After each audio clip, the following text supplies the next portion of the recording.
Sa konteksto ng Stoicism, ang pananaw sa pera at yaman ay simple at praktikal. Hindi nito itinuturing na masama ang pagkakaroon ng yaman, ngunit binibigyang diin nito na hindi dapat maging sentro ng buhay ang pera o kayamanan.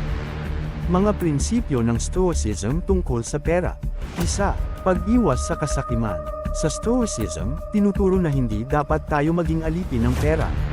Ang sobrang pagnanais ng yaman ay maaring magdulot ng stress, inggit, at kawalan ng kapayapaan ng isip.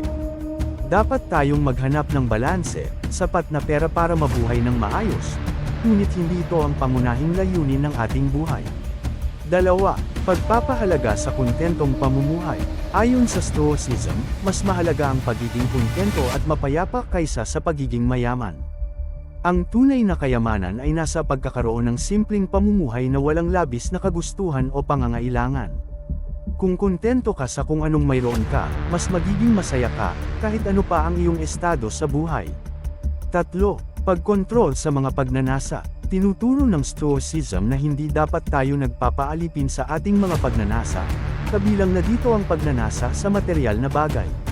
Mahalaga ang disiplinang ipina-practice sa sarili upang hindi tayo matukso sa mga bagay na magdudulot lamang ng panandaliang saya.